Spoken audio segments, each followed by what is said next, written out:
What gets me was right there. Okay, guys, we got 7:30. Very sweet. Let's all rise and pledge the flag, please. I pledge allegiance to the flag of the United States of America and to the republic for which it stands, one nation, under God, indivisible, with liberty and justice for all. Welcome, everyone. November 4th, 2013. Seems like 2013 just started to me, but here it is.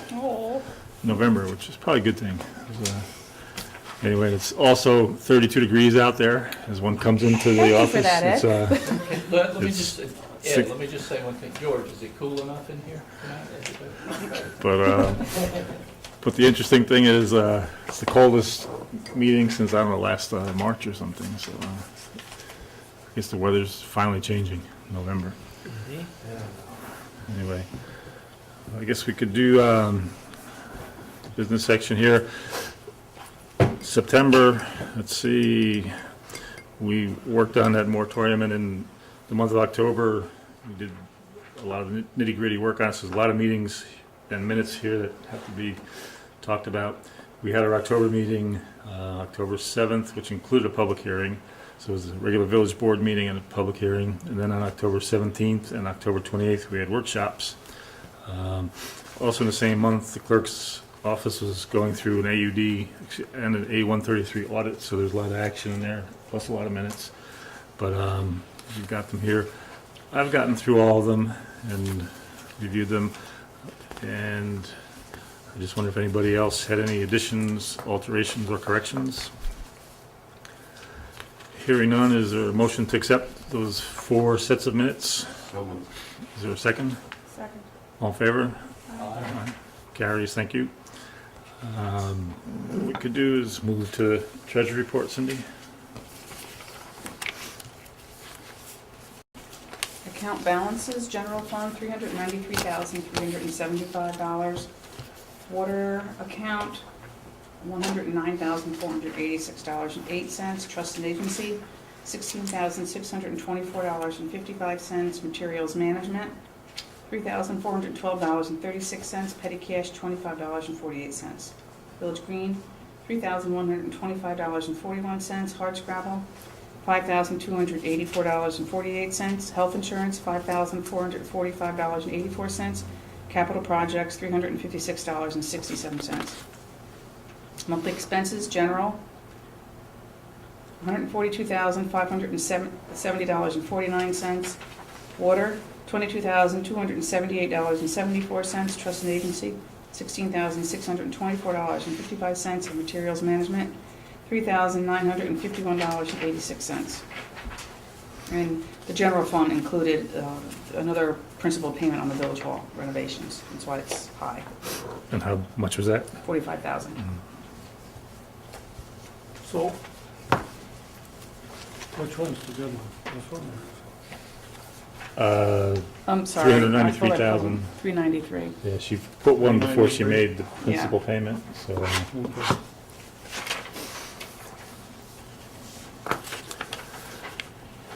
Yeah, so last time we take the budget to the different departments. This one's sort of a odd point in the year, percentage-wise, but you could look at it on the spreadsheet there for the percentages and so forth. Right now, it seems like things are holding. We haven't had any, quote, unforeseen expenses that I know of. And my computer is changing gears here. Also, I am going to, at some point this week, hand over all unpaid taxes to the county. I don't have that figure because I will allow for what came in today's mail. But it's pretty high, higher than it has been in a couple of years. Ballpark? Probably close to 35, 40,000. But when I looked at it, at the last month's meeting, there was 1 or 2 commercial owners that had a fair amount of individual properties unpaid, which added up to a pretty significant number. So it's not like it's a boatload of people. I noticed one Probably around standing. 12 or 15 people. Yeah, one of them seemed like it was a lot of money. One. Yeah. Okay, is there a motion to accept the treasurer's report? Any other discussion on that? All in favor? Aye. Aye. Thank you. We have Sergeant Hildebrand here tonight. He was going to work on the police report for us. Do you have your numbers and so forth? For the month of October, Maybe before we do that, Patrick, I had a piece of art here. This came was, into it. Halloween night in College Park. This young man, his family emailed me that photo today. He was a traffic cone, and he likes the police department, and he wanted to get a picture, so the guys got out. We're over in College Park, like I said. So he was pretty excited to get that picture, so I forwarded it to Yeah. everybody on the board there. When I first saw it, I thought it was a candy corn. Yeah, A lot of people but thought then- he was a candy corn but walking then- around. yeah. Then it's even better. Yeah, maybe traffic cone, and then next year he said he wants to be a fire hydrant. So he said, but yeah, he's a great kid. Is he and, like- Watch it. Yeah, I got his parents, his mom's permission before I sent it to everybody, so he was Okay. happy to have it up there. Good, thanks. For the month of October, our total incidents were 212, 136 in the village, 76 in the town. Total UTTs, which are traffic tickets, total is 87. Village Red Hook 70. Parking tickets 1, town of Red Hook 17. Total arrests 21, 14 in the village, 7 in the town. I know we always kind of give the number of arrests, but no one really knows what those are. They stem from drug arrest, from heroin to prescription drugs, to some marijuana charges. You see that a lot of prescription drug arrests are on the rise. A lot of fake scripts. They throw a lot of fake scripts at pharmacies, which we investigate and make arrests on. We also, this past weekend, with a lot of agency, was Stop DWI. It's a county program. It comes from the state down to the county. County filters it out. It was over the holiday weekend. It's on most holiday weekends. We had 2 DWIs, 2 separate days, and one on Saturday night. They're high numbers. They're they're almost triple legal limit. The .21s. They're all in 2, so they're high. Like I said, we also had a busy weekend. Over the weekend, we had people aren't familiar with Dutchess County social host law. We had a law when we were on town patrol. 911 call for a female highly intoxicated and unconscious. We get there's over 200 people at the party. 95% of them are under 21 years of age. The people who host the party, so we charge them with Dutchess County social host law number 2. That came into effect in June of 2008. Basically holds people responsible if you're at the age of 21 or 18 above and you allow minors to drink at a party that you host, whether you own the house or whether you don't, you can rent it. It doesn't matter. You are held responsible for every one of those minors. So they got charged with that. Unfortunately, we had a large heroin arrest down here by Stewart's. The gentleman had it'll be a press release, public information. Put a press release on it. Here over 20 bags of heroin in his vehicle, stolen plates, numerous charges, and he's down visiting in Dutchess County Jail right now. Local person or not? Yeah, lives in Red Hook. Yeah, he lives in Red Hook. Those are some of the, arrests we have, or warrants, bench warrants, warrants from out of state or out of county. We stop somebody, some fraud arrest, some larcenies. Like I said, it go from the drugs to the DWIs to the larcenies to a whole bunch of things. So I know we kind of throw the numbers out there, and a lot of people probably wonder what is 21 arrests, like what are we arresting for? So kind of give a quick overview of what those are. So.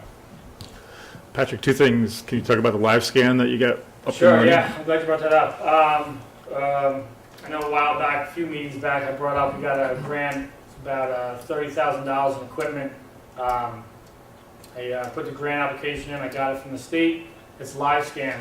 So basically, some might know what that is, but I'll explain it quick. Basically, the state is getting away from all the paperwork, so they don't want all the ink cards. You know, you fingerprint somebody, you mail them out, somebody has to file them, scan them in. If the fingerprint cards maybe they don't like them, they think not clear enough, they'll reject them, send them back, you got to reprint them. It's a process. So live scan basically is all computerized. You have you know, obviously a machine, and it basically scans your fingerprints in, automatic. So once I do all your fingers, the camera's automatic. Take a picture, it's all one program, instantly send it up. In 5 to 10 minutes, I have a response.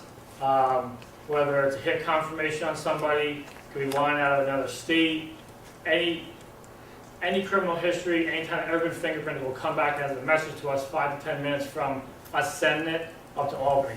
So it's obviously very efficient. It's something that obviously we couldn't pay for out of pocket, but I got that grant.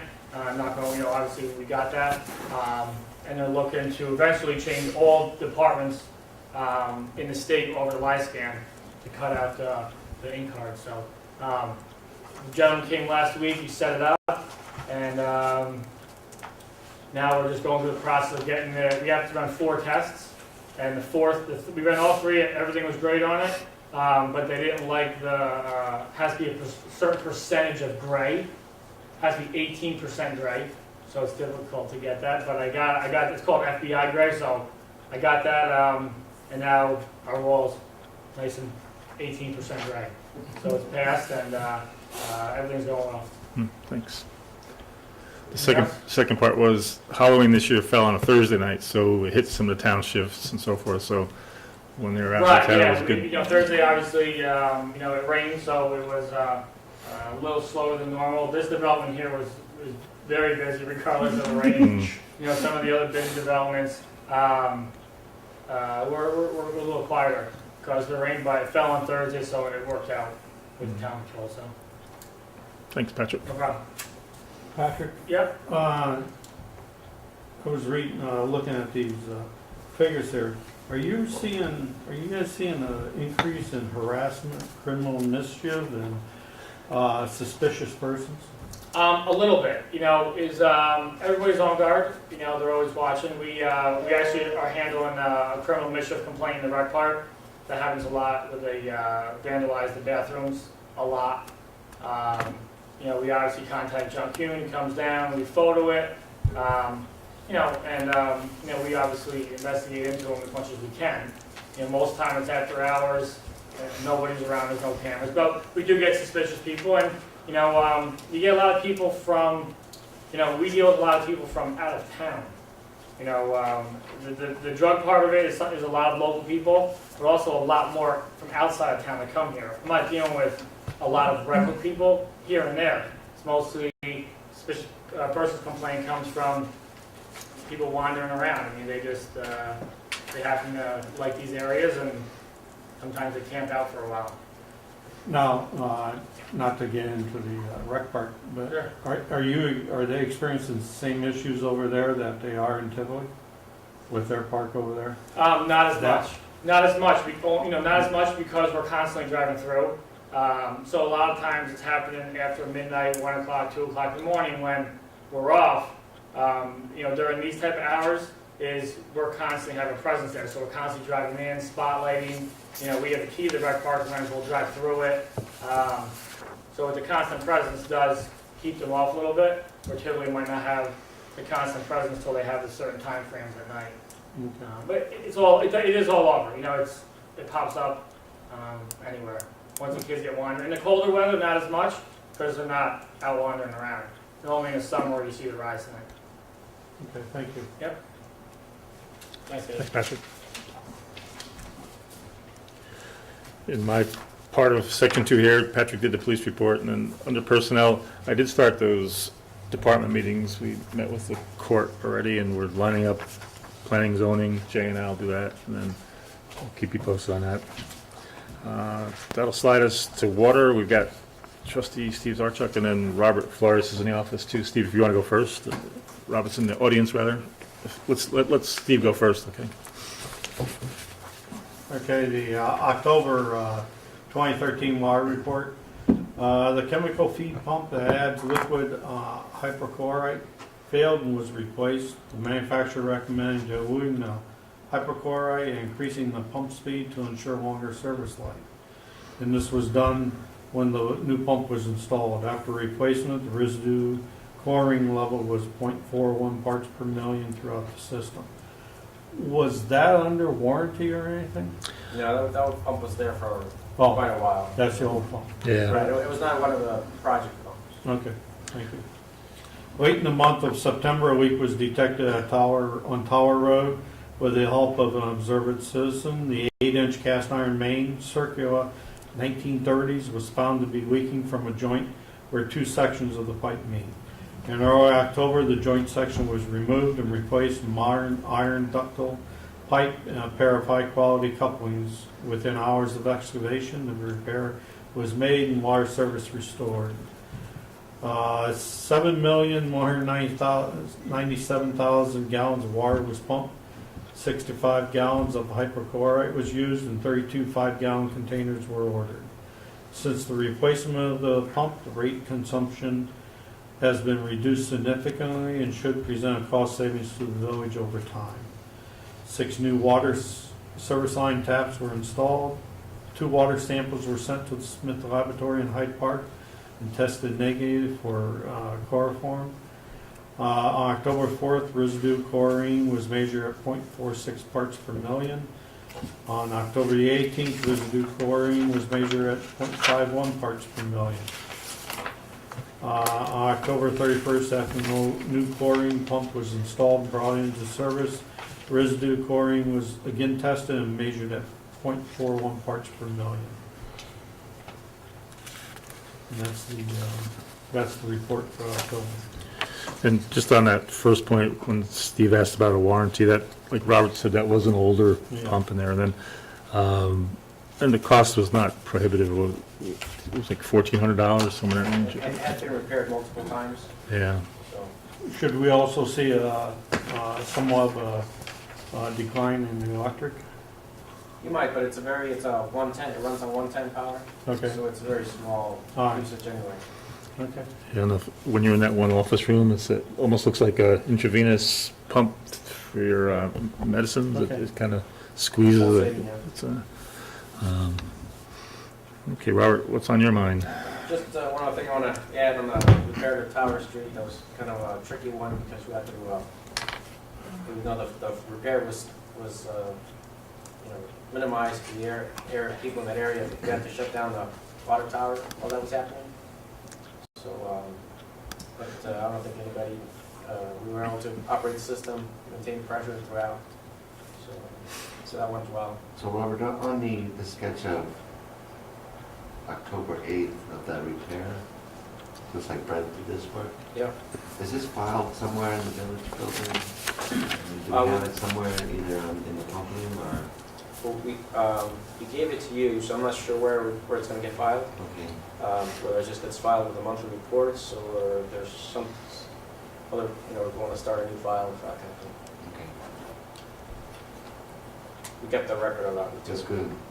So we'll keep this in the village building somewhere. Good. One other repair that was done since we wrote that report was the chlorine analyzer. We had that factory serviced. That was more preventive maintenance. It wasn't to get that stuff down too. So it's kind of it's a critical thing because the Department of Health required us to measure chlorine residual continuously. So it's important to keep that working properly. And where is that, Robert? What do you The mean? chlorine residual is at the well house. Yeah. So when you walk in that main door where the computer is, it's right up on the wall. Do you have, is it one or two? There's one. Yeah, we have one chlorine pump and one chlorine analyzer. How we doing on phase 1? So the other significant thing happened in October was we did a 72-hour test on our well site, and part of that is going to show up as a kind of a spike in water consumption. But it wasn't true, not per se true water consumption because we had to run the wells continuously. And the big thing about, or the important thing about that is that we got about 400,000 gallons a day is the water we pumped out of our, during that test, that was the result. And that's with the highest yield well now. Right, the way the test is done is you take your biggest pump out of service, and you pump them for 3 days straight, nonstop, and make sure that they can support that. We turned that to safe yield of the wells. So that's what it yielded. A number that's rounded down a little bit to 400,000 gallons a day. And as you guys can remember from the typical reports, we use around 230,000 gallons a day. Mhm. So this number represents too that all the numbers based on our water permit, our DEC water permit in 2009, I believe, but it calls for adequate supply now for all the listed projects, which includes everything existing in the village, plus Red Hook Commons, Anderson Commons, Knollwood Commons, and Arch Gravel Commons. And that flow was identified as combined 44,000 gallons per day in the permit. So we have adequate supply now. We find it with the monitors to cover everything that we have existing and anticipated in the near future. Right. Things that are already been approved by the planning boards. How many new meters We're installed. have to be installed? Well, all the meters that were going to be installed have been installed. That's already. And there was like 810 meters installed. So we're at 100%. Yeah. So the couple Well, of holdouts. There's some holdouts, Okay. but the holdouts are, I guess at this point, permanent holdouts. I wouldn't say permanent, but at least beyond the project. Yeah. Yeah, the holdouts, it's less than 10 people. Yeah. Okay. So. Just one thing on the new water report, you do give us the 7.197 million gallons of water pumped, but I don't see it broken into a daily consumption. We're kind of in the habit of seeing daily. Doing the math just for the record, it's like 232,000, so it's right in that bandwidth we're used to seeing. But it's interesting, even with the test, it's not that much out of sync with a normal month. Yeah. I mean, we pumped more during those days, which means you use less than the other days. Just to re-explain something, that test they did, that 72-hour test, is where they drop our best producing well, and it gives us the ability to sense what could happen if we lost that well, how many houses can we really sustain. And it was one of the demands the DOH made on the village, 5 years ago, whenever the first letters came out. So it was an important part of phase one to get that done, which meant getting the wells cleared, cleaned, and different things happening that now we got that we can check off our list too. So it's a huge step forward for the village. And that number was a little higher than what we expected. Really? Back when we did this report, and we expected somewhere around 320,000 gallons or so. Mm-hmm. So obviously we cleaned the wells and whatnot, so we got a little bit better. Now, is the daily report available? It wasn't attached to your. No. It's available. Okay. I get it. And could you talk about, we meet USDA, Wednesday this week, Wednesday. right? Yeah. We have, it's pretty much a monthly meeting with them on the project and the phase one level of it. The odd part was with the government shutdown, the meetings got put off, so our project got held up a little bit too. So Yeah, we missed October. we'll meet them and get some of the final paperwork drawn up. And Yeah, as you can imagine, there's a list of 5 or 6 documents that have to be signed off to close out the metering, national metering, and the Wayland electrical contractor. And of course, we're pursuing the upgrades to well 3, which is so I'll continue contract 1G with Trinity. Okay. Anybody else have questions for the engineer? No, thank you. Thanks, Robert. Let's see, looks like Mr. Trustee Trapp, you ready to work there? You bet. Let's start off with the monthly trustee report for planning and zoning. We had 11 building permits issued, 3 certificates of occupancy issued, 9 certificates of compliance, Sam conducted 3 municipal searches, and 1 stop work order was issued. Sam conducted 15 inspections in the past month. Planning board had 2 sign applications which were tabled to the November meeting, which is coming. And the CBA had no agenda. And the funds received for the building department for the month of October were $8,400, which is pretty good. Now, one of those lumps of money was a water service application, so that actually just kind of passes through and goes over, but minus that, it's a pretty good month for the building department, I think. I'd like to just kind of touch back to the moratorium and our proposed zoning revisions and the discussions we had. I think Brent, we didn't get beaten up too terribly badly on our, what we put forward there. So I thought things were moving pretty well with, and good advice from Victoria there too, It was fun as anticipated, so. Yeah, yeah.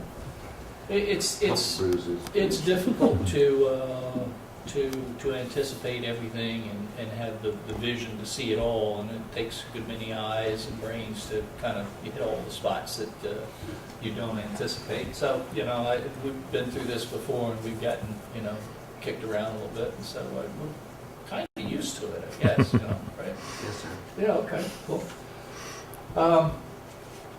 And our zoning revisions committee is going to get cranked back up. It's probably going to be a little smaller these days, but that's not to fear. It's still going to move forward.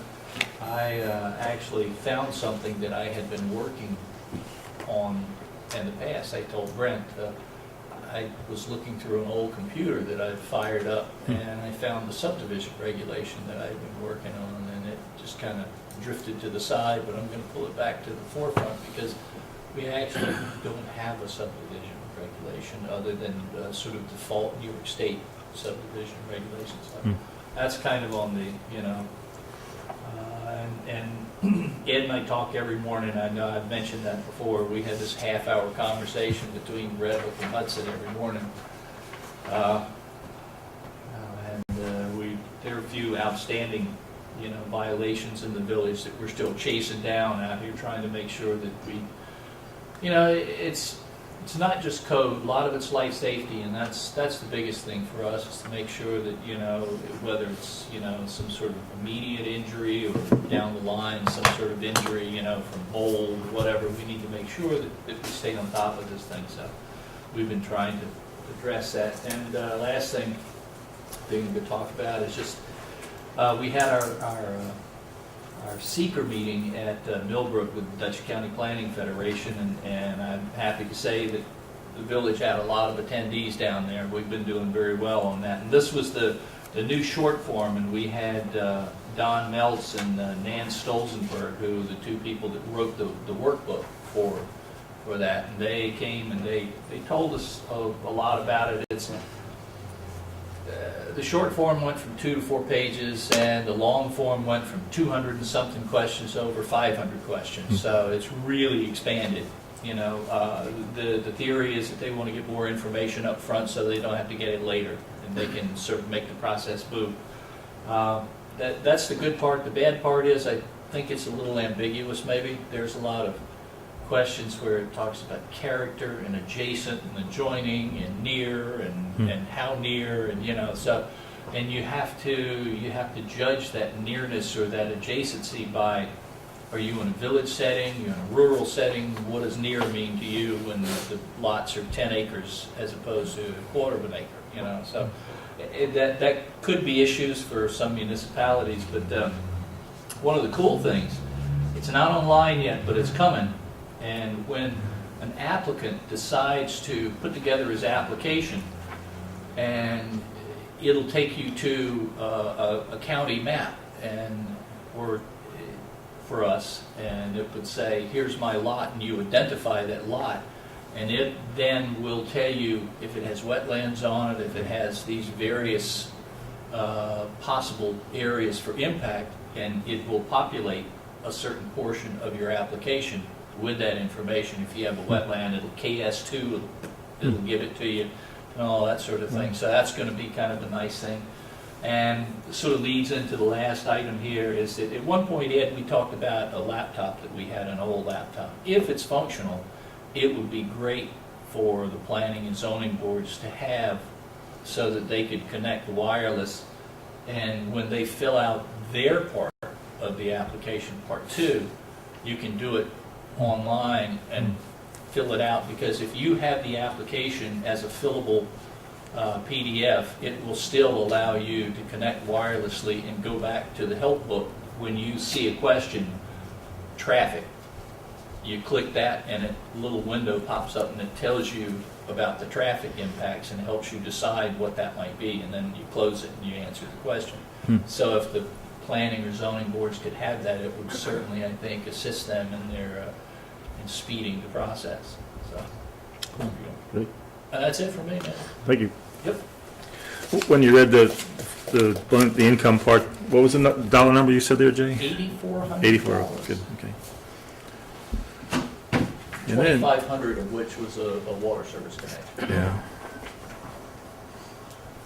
Okay, why don't we jump to Trustee Norris with her report? The library, I wasn't able to get the numbers in time. They do have programs basically every day, so just check out their calendar, because they always have something going on for all age groups.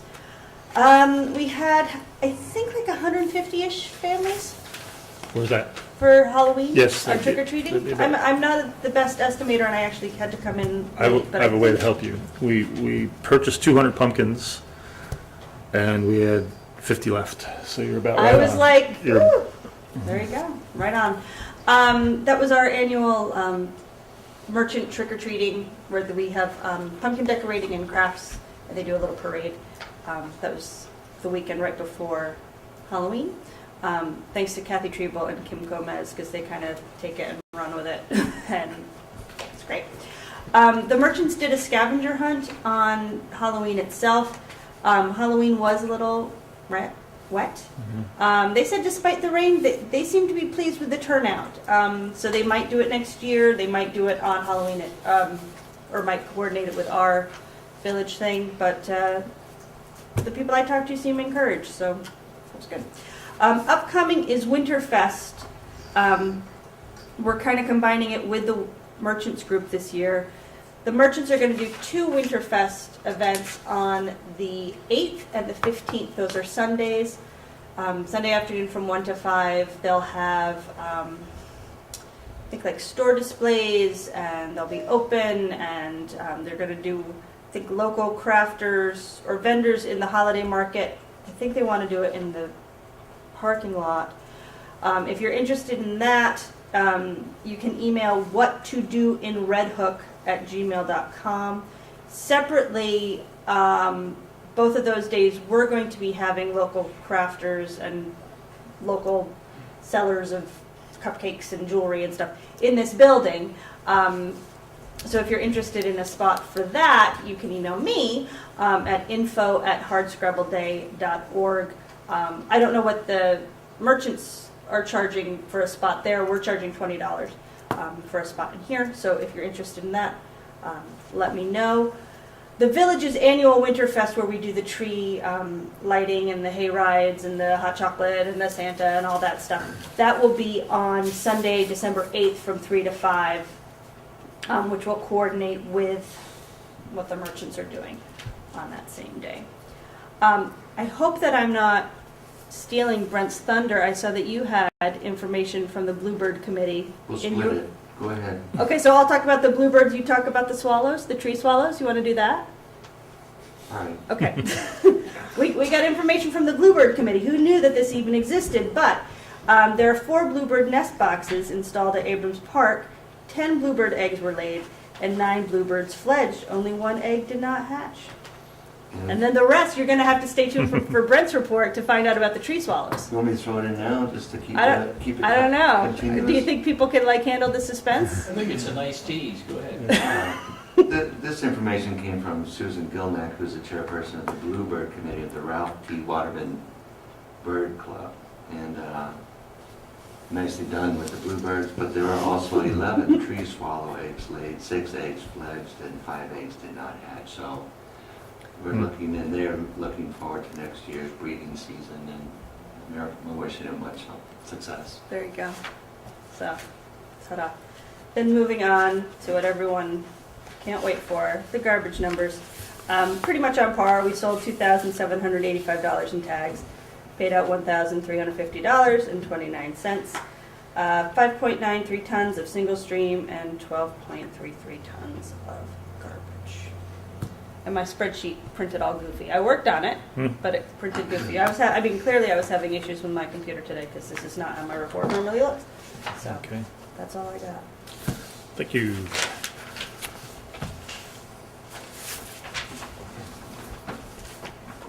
What we could do, looks like Brent, you had a short intro, but you ready to go? Yes, sir. And I'll start off with the Village Green Committee. Current balances of the Village Green Committee's related budget accounts are as follows. Community beautification, $268.20. Shade tree contractuals, $4,037. Village Green checking account, $3,125.41. The Village Green Committee met on October 15th at the Red Hook Village Building, and following items were discussed. The dedication plaques were reviewed, current sales were reviewed, and the availability of benches for future bench plaques were also discussed. We have, I believe, 10 benches still available. 13 of the 23 have been spoken for. We reviewed the locations and selected tree species and the planting schedule for the annual fall planting. And Dave Pearson volunteered to seek donations of food and beverages for the after-planting luncheon. We also discussed the New York State Department of Environmental Conservation grant. This would be the 2013-14 Urban and Community Forestry Grant. The Environmental Protection Funds may provide grants from $2,500 to $50,000 for tree inventories, management plans, tree planting maintenance, and invasive pest detection surveys. And this all depends on the municipal population and how much money that they give you. A local matching obligation of 50% in either funds or in-kind services is required. The Village Green is considering a plan for funds to be used for green infrastructure, stormwater management practices, and implementation of the village parking lot, or tree planting and maintenance for the village's future and existing tree inventory. The annual fall planting event was held on November 2nd, and volunteers from the village planted 10 trees at the following locations. There was one tree at the village municipal lot on Prince Street, one at the replacement tree there, and another replacement tree at the Methodist Church on Church Street. 4 trees were planted on Fraley Street, 2 on Prince Street, 1 on Elizabeth Street, and the last one was actually just planted today on West Market Street.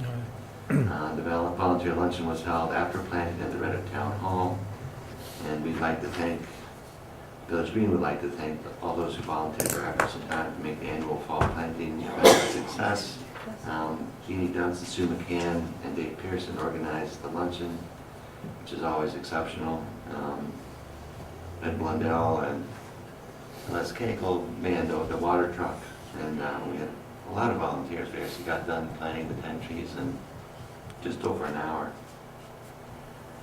Also like to thank Michelle Decker of Decker Construction for preparing the holes for us, and also the Highway Department for delivering the trees and the mulch. And the bench plaques, village residents can still purchase a dedication plaque that's say in honor of, in memory of, dedicated by, for $125. And proceeds from the sale of the plaques will be deposited in the dedicated Village Green Committee checking account and used to pay for the cost and installation of the plaques and Red Hook Village community enhancement projects. For those who are interested, you can call the village clerk's office at 758-1081. On the highway department, the fall brush and leaf pickup began on October and may continue to December, weather permitting. Our residents are reminded to place leaves curbside in rows, not in piles. and to separate the brush or tree limbs from the leaves. And please limit the brush piles to 6 foot by 6 foot by 6 foot, with tree limbs, branches no larger than 8 inches in diameter. The village's snow ordinance is in effect starting November 1st and it runs through March 31st. And no parking is allowed on village streets from 11 p.m. to 6 o'clock a.m. Vehicles parked on village streets will be towed before, during, and after a snow or ice storm to facilitate the snow removal. And costs for towing will be charged to the vehicle's owner.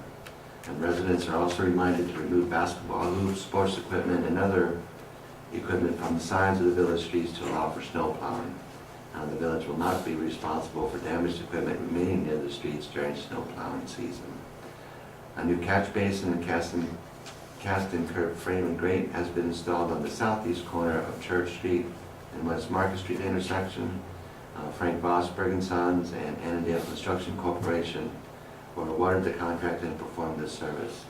The final curb restoration will be complete in November. They still have to put some asphalt down.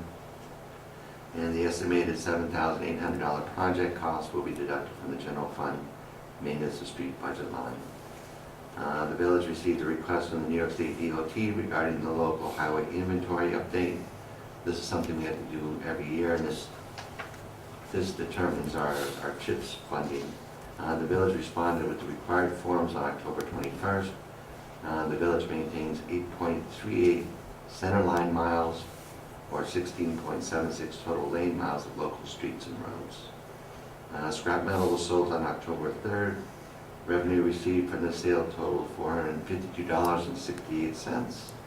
Total revenue generated to date for this fiscal year is $819.64. Since inception of the scrap metal recycling program in September of 2007, $14,959.50 has been generated.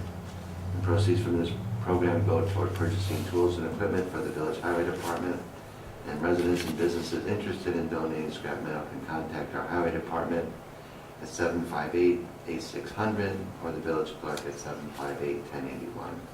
And the highway department will assist property owners by picking up scrap metal upon request.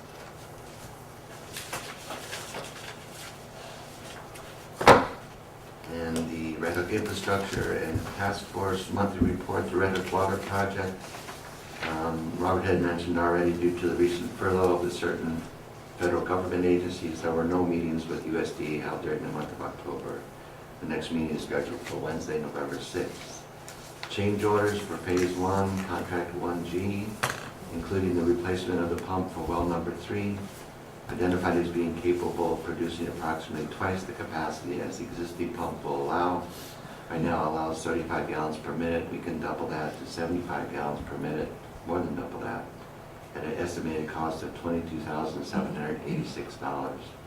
We're also looking at adding security fencing and gates around the control building and generator, and testing abandoned wells number 2 and 8 located at the Firehouse Lane well field site. And this is an estimated cost of $12,420. And they were submitted to USDA for review and consideration on September 19th. The Phase 1 Wellfield Improvement Project bid package included a bid alternate for the drilling of a new well. Upon verification of the existing capacity based on the water quality data collected during the wellfield improvements and installation of the new monitoring equipment, refitting of pumps for the existing high-yield wells were requested instead. New York State Environmental Facilities Corporation approved these change order requests on October 28th. These approved change orders will be signed and delivered to the project's prime general contractor, which is Trinity Construction, at the November 6th meeting. And funding for these change orders will be deducted from the contingency allowances provided for in the Phase 1 USDA and New York State EFC low-interest loan award. The Red Hook Water Project, this is the 2013-2014 Community Development Block Grant. The application was submitted to Dutchess County Department of Planning and Development on October 18th. Both Jay and Ed worked on this grant application. The $100,000 grant request, if awarded, will be used for the rehabilitation of abandoned wells number 2 and 8, which we're testing based on Phase 1 of the water project. And these are again located at the well field on Firehouse Lane. The task force met on October 14th with John Clark to review and discuss the proposed road and street specifications for the Red Hook Town Traditional Neighborhood District, the residential sub-district. The proposed historic preservation and demolition zoning revisions were also reviewed by the Red Hook Town Attorney and Planner for the purpose of implementation into a local law. The task force met again on the 11th with Teresa Burke, Red Hook Highway Superintendent, to review the proposed road specifications and review street maintenance and snow removal operations. Specifically, what she observed at the new urbanist community of Warwick Grove in Warwick, New York, which is in Orange County. And the task force will actually be doing a road trip this Friday to see Warwick Grove. And the street maintenance there is going to be, right now it's handled by a homeowners association. It's going to be taken over by the Village of Warwick. And so we're just going to look at how operations on such a compact new urbanist community actually work. And this will be, I guess, more interesting for the town. The village already does certain of these plow operations on our streets. At the October 18th task force meeting, Victoria Palladoro and Gwen Aldrich attended to review the contributing structures, certificates of appropriateness provisions for the new and amended historic landmarks district zoning amendments and revisions. And finally, task force again met on the 25th to review the certificate of appropriateness provisions for the landmarks district and other Red Hook Town district zoning amendments and revisions.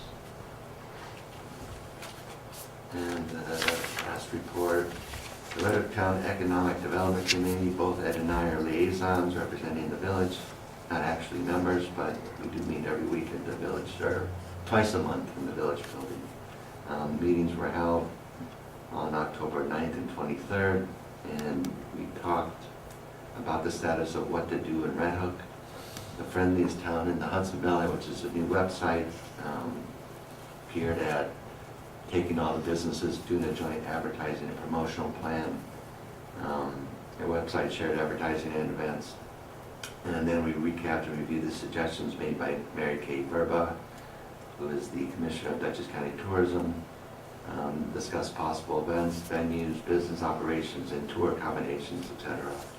And we also discussed tax incentives and community preservation fund and property tax relief possible for new businesses considering to locate in the town and village of Red Hook. The Community Preservation Fund and Farmland Protection Advisory Board, which I'm a member of, there were no meetings held during the month of October, but the Red Hook Town Board held a public hearing and adopted resolutions approving the use of community preservation funds for the purchase of development rights of the Close Family Farm and the Kaseki Cattle Farm Incorporated. Total cost for the purchase of both farms was, for the development rights for both farms, was $1,144,340. The town's share was $304,795. The remaining funds were provided by the USDA Farm and Rangeland Protection Program and Scenic Hudson. There were no meetings of the Red Hook Town Zoning Review Committee, which I'm a member of. The Town of Red Hook, Villages of Red Hook, and Tivoli Shared Services Committee. Dutchess County Executive Molinaro announced the award winners of the Dutchess County Municipal Consolidation and Shared Services Grant Program on October 25th. The Town of Red Hook and the Villages of Red Hook and Tivoli were awarded $79,000 to develop a program of highway shared services. The program may reduce purchases of redundant equipment, maintenance and storage, administrative costs, personnel training, and material and fuel purchases. Red Hook Town Supervisor Sue Crane, our own Mayor Ed Blundell, and Tivoli's Mayor Brian Cran accepted the award at a ceremony held at the Beacon City Hall. And there was a nice picture actually taken of the whole group there. The Red Hook Together monthly report, and both Ed and I are members of that. And there was a meeting held on October 10th at the Red Hook Library. A lot of things happening. Bard Branches, formerly Maple Leaf program, which offers after-school tutoring and guidance for Germantown and Red Hook students, is continuing. The Citizen Science program, this is where Bard's College freshmen are conducting science programs and experiments with the Kingston and Red Hook Middle Schools, and with 8th graders from Pine Plains, Germantown, Kingston, Rhinebeck, and Red Hook. The PTSA, they're working on the robotics program involving Bard College and Red Hook Central School District's Computer Club to develop programs for robots. Will be held on November 13th. Red Hook Communities Arts Network, or Red Hook CAN, they currently have the Photography 2013 show, which runs through November 10th.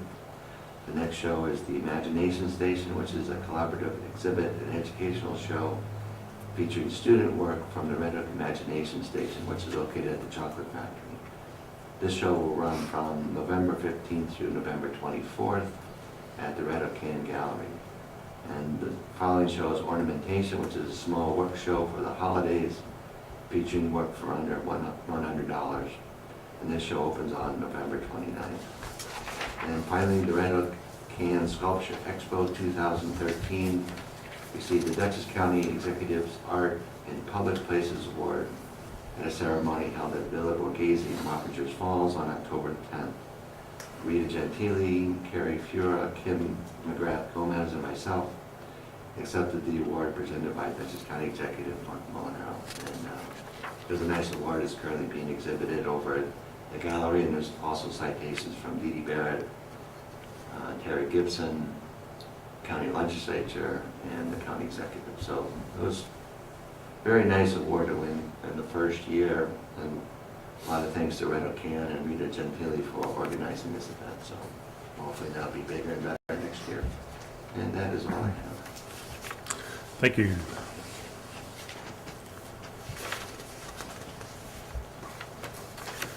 Let's see.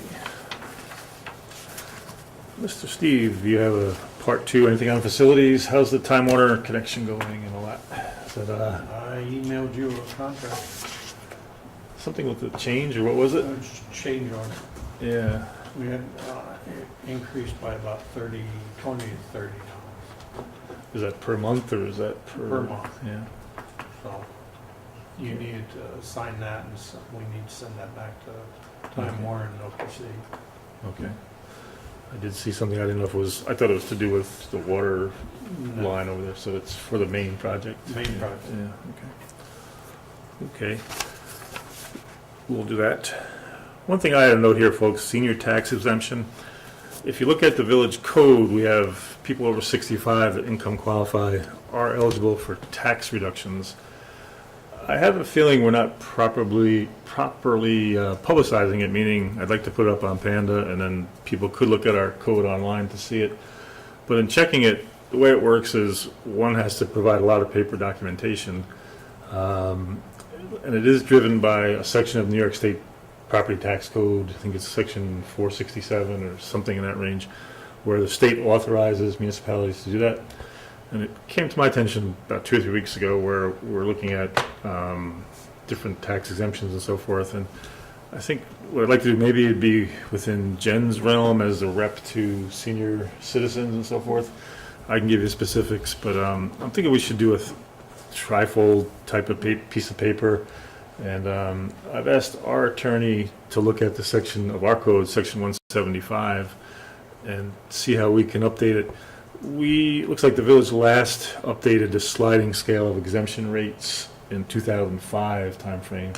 And it looks like it's linked to inflation and to economics, where the scale is different now in the state enabling law, and we would get to work with that. But what I'm looking for our attorney to do is give us a modern version of the law, and then an ability within it by resolution only to change the sliding scale periodically without changing the whole law at the same time.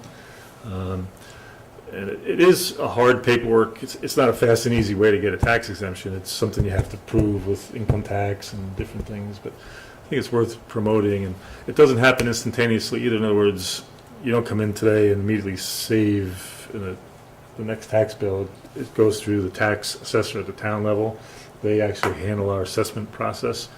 So and there's a timeline. So, but I think if people listen and hear, and we'll get that working on that. But so would you be want to help on that? I've got a few things started. Right now, I think there's about 33 or 35 folks that take the exemption in the village. And, but there might be more. We tend to have a pretty high senior population still, and granted, a lot of them are tenants at the Red Hook Commons, but others own their own homes, so it might be good. You know, it'll flip, yeah, there's the downside, it affects your tax assessments in the big number, but we do have new projects coming online with Knollwood reincarnated and different things happening where we're improving our tax base right now, so that's good stuff. Okay, in line with that, were you also, yeah, Yep, I know where you're headed. You want to finish your question? Go ahead. no, if you already got, What Steve's bringing up is we have a senior water rate too, which takes your base rate from $45 a month to $38. It's not a huge savings. But what we have to work on is some consistency, because that's driven off an age of 62, whereas the state drives off an age of 65. I'm thinking we're going to have to make them consistent at 65 and use the same age and so forth. So right, and also the water does not require any paperwork other than your 60. It's just your age, there's no Your income age. issue, it's No, just no the. No, No. no, that's not true. Yeah. You have to qualify down to your tax assessor. You have to fall within our, and fall into the Doesn't realm say of the anything. scale of the tax discount in order to get the water discount. Just because somebody turns 65 doesn't mean they get the senior discount in water. You have to qualify. Doesn't say anything about qualification other than age, 62. yeah, let me just see if it's marked in this book, Steve. Actually, I think it's something we have to work on, because I think it just does give an age. Let's see. Do you have it in your head, Steve, what page that is on? Yeah.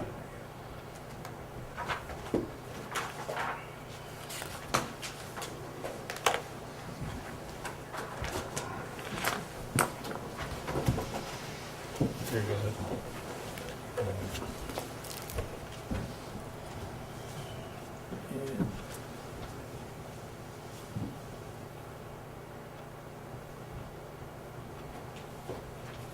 When one reads chapter 195 of our water code, it does just say 62 and older. Is that new? Was that the new thing you just did? Yeah, but it copies the old one. I might have a little bit more of that resolution that was, But When that's it was the passed. official, that's the official. mm, Oh, that isn't Well- the official? I would say this is in our code, Cindy, so it's the official, unless there's some It could be. something. on this print, I'll have to look. What we're looking at, folks, is the printed code book, and it goes back to, let's see.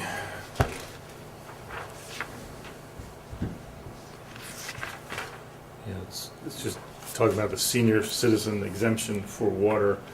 What I started the conversation on is the exemption for property taxes, which are a much bigger number and much more regulated. The water rate looks like something that's just local to the village of Red Hook, whereas the property tax is enabled by the state of New York. We go in there. Yeah. So what we'll do is, folks, we'll get our attorney to give us the local law to update our section 175, and we'll have them intertwine 195 with that. I'm not sure that one can make just an exemption based on age. I think the law would probably require something that says income and age. Age is not necessarily a main driver on something like that. Right. So would you try to align it then with the state law for the property tax relief thing? To me, I think logically that would be a way to do it. If you qualify for A, you also qualify for B. And these are separate and distinct from the STAR and other state programs. These are local initiatives that are enabled by the state. This is not STAR. So you would still file for both if you're a local resident. So this would also be set by resolution to annually revisit the rate structure of the public fees as far as the income cutoff line? I don't follow, when you say also, what do you mean? Well, you had mentioned something about changing, you know, as the cutoff varies per year to year, you know, as far as qualification income. Mhm.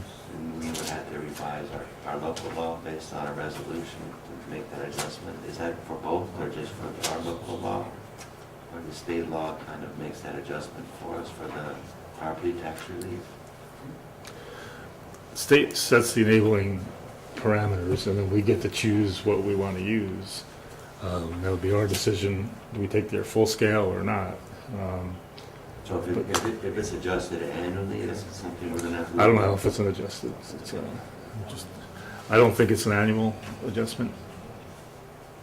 Would there be some provision in there to have the ability to revise that number?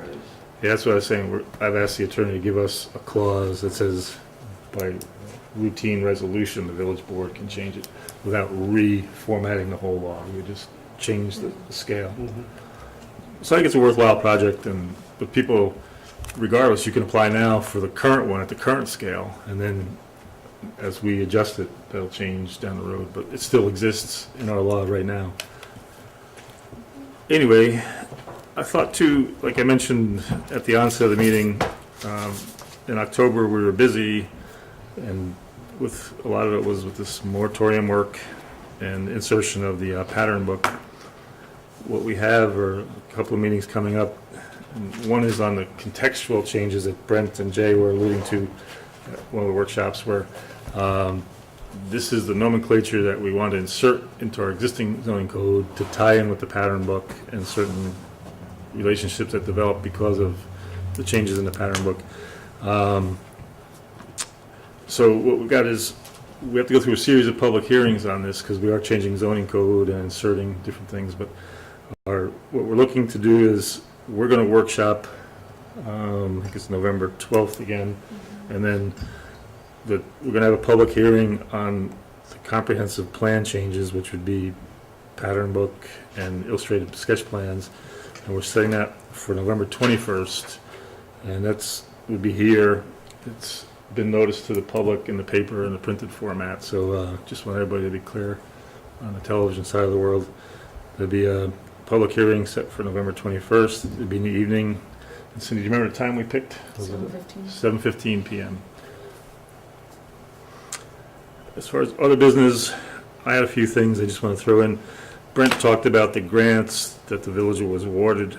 Two of them I think are very significant. One is planning. We talked about a little bit last month, where it's coincidentally, and to its credit, a local software company is the seller of the package that won the grant. They're based right here in the village of Red Hook at the chocolate factory. They happen to also be our existing water software, water department software.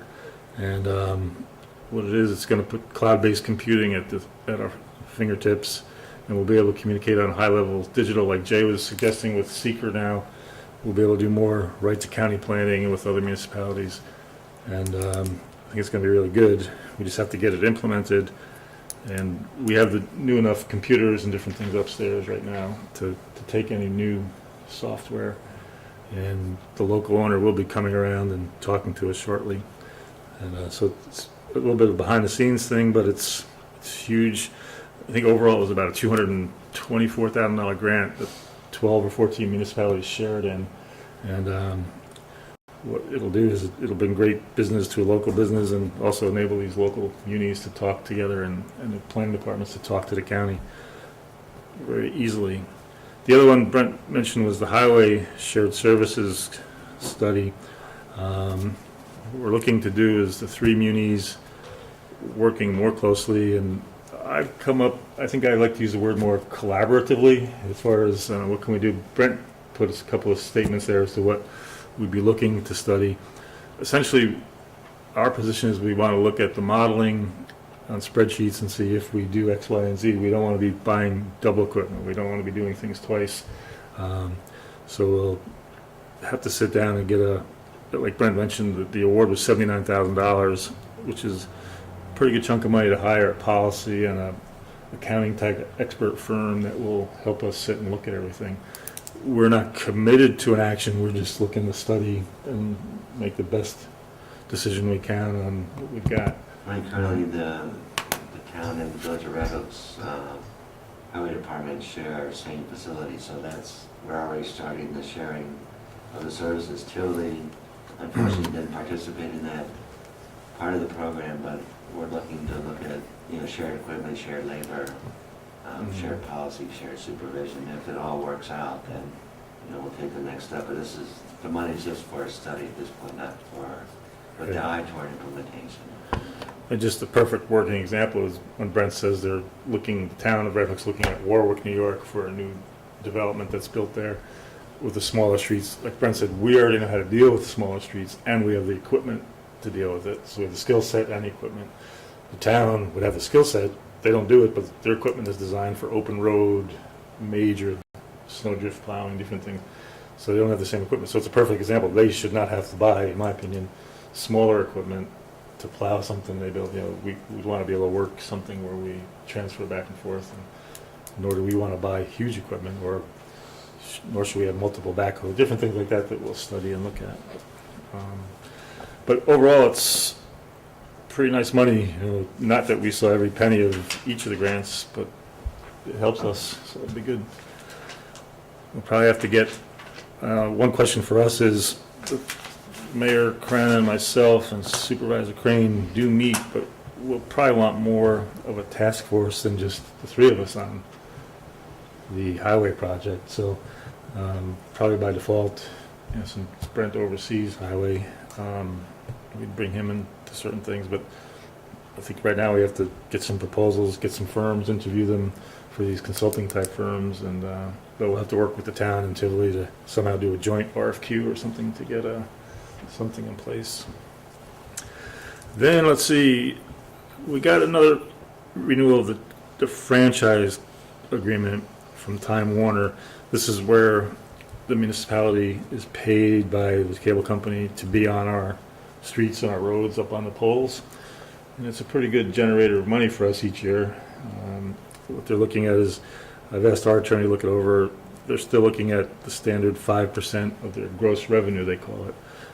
And we always wonder, in the old days when cable first came out, I think people had 10 channels and paid $30 a month. Now it's $80 a month for 50 channels, and you can pay more if you get different services. So just want to double check, how hard can we push, how far can we push, what is gross revenue? They have a definition of it, but I'd like to know, if somebody's pulling an HBO and different things and paying $120 a month, is Time Warner accounting that into the gross revenue, or are they just taking the number of customers times some flat rate? So that is 5% of the gross of the village of Red Hook, Yeah. not the Panda viewing, or the Right, municipalities in Panda. It'd be of our municipality, yeah, so it's,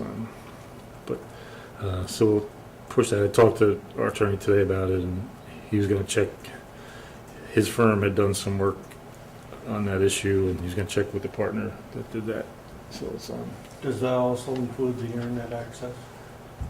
it's, I could show you the form, it didn't seem to, it just used the word gross revenue. That could be For cable, cable. high-speed internet, Mm, telephone as well, right? yeah. Well, Yeah, now it's a also their three. new offerings they're coming Yeah. out with. And that's the question I want to get answered for us is, what is gross, what are the components of gross revenue now?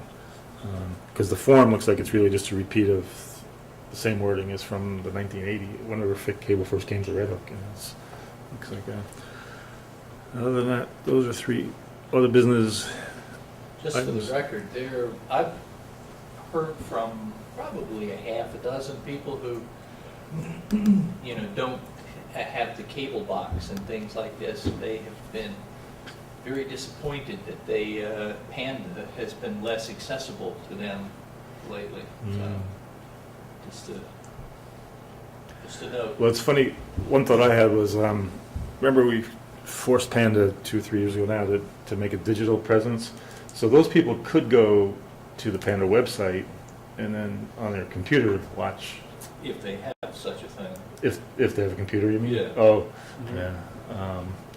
I would assume most do, but if not, But I mean, from what I've been getting, the people that didn't have the digital box are the same people who may not necessarily have a computer, or if they do, they're not interested in sitting in front of it to watch village meetings, so it's kind of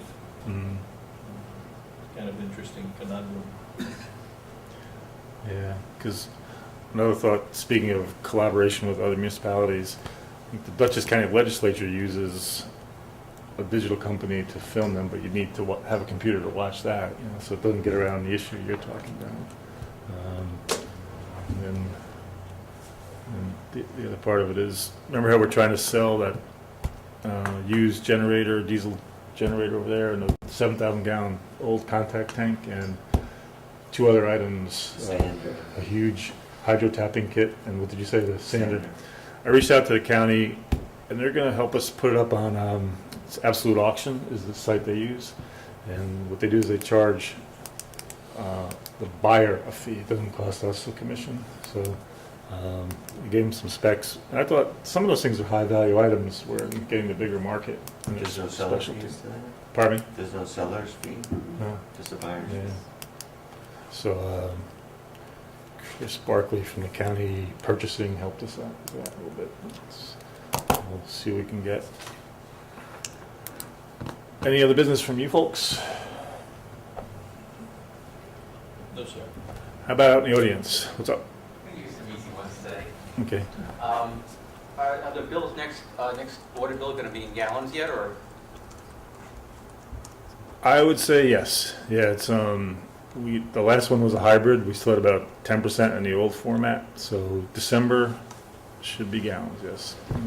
And with the number that you've got now, have you found the missing water yet? Not yet, ironically.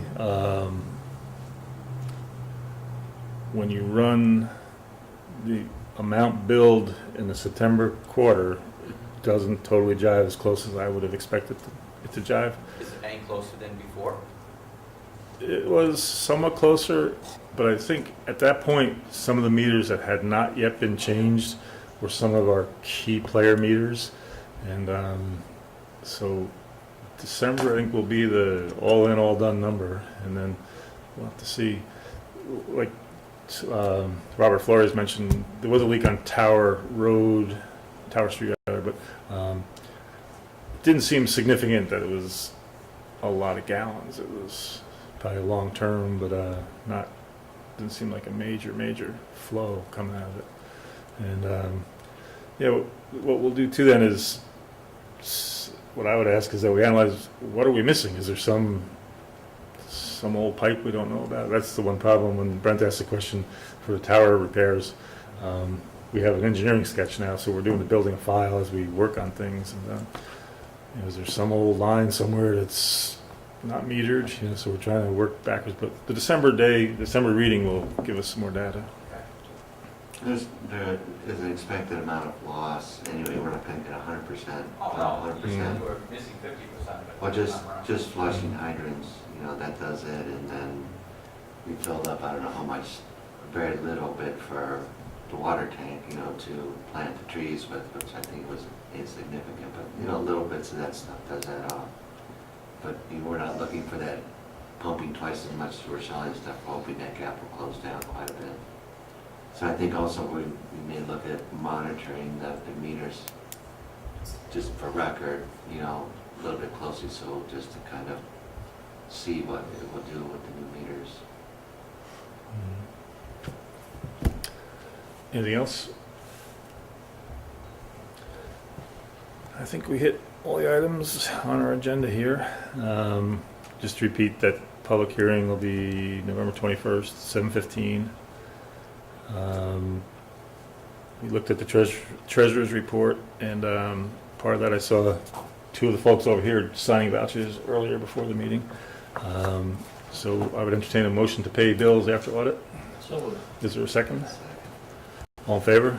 Aye. And then, Mr. Brent, are you in the mood for your motion? We don't have an executive session. Okay. It's just on the agenda. That's all. shocking. Yeah, let's see. I'd be happy to make the motion. What time is it? I'll make the motion. Okay, make the motion. I'd like to make a motion that we adjourn this evening's meeting. I second. All in favor? Aye. Aye.